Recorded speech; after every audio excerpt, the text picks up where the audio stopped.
natin. Ayun, nagulat siya. Ayun. Nakita nyo ba mga chong hits kung paano siya nag-take down? Yun. Dali. What's going on mga tol? Today, magpapakain tayo ng mga hatchling natin. Alright. So, kakashed lang nila. Siyempre, papakainin natin para siyempre, hindi sila mapatay sa gutom. Alright. So, una muna itong lesser. Ang ipapakain pala natin may mga parang lagpas na to sa Fuzi. Fuzi rats. Alright. Ay, baby, wag ka dyan. Twink. Takpan muna natin.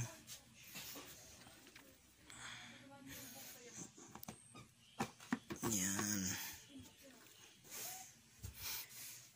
So, titingnan natin kung kakain ba sila.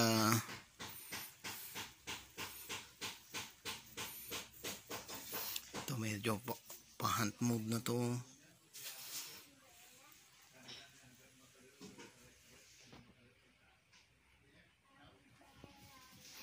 Naka-hand mode na to. Sana makuna natin. Ayun, nagulat siya. Ayun.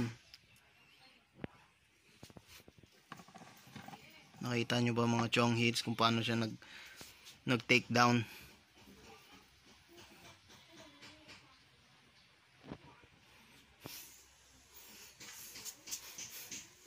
Ito rin yung isa. Oh, ito medyo ano na rin to.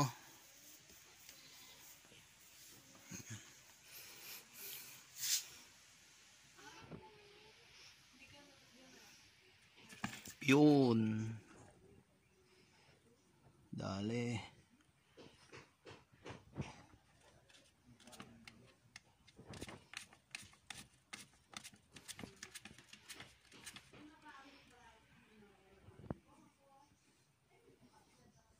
Once a week lang natin pinapakain kasi hindi naman for breeding purposes itong mga to eh.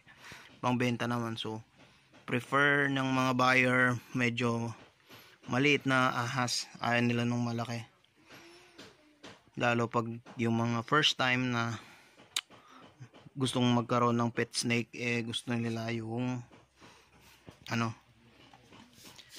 ayun, ay hindi ko nakita, ayun hindi ko nakunan, sayang. Alright, sayang.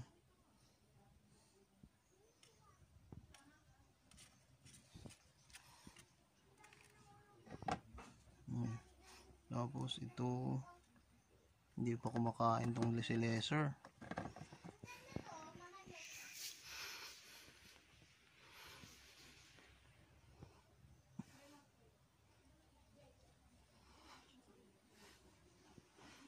Yan.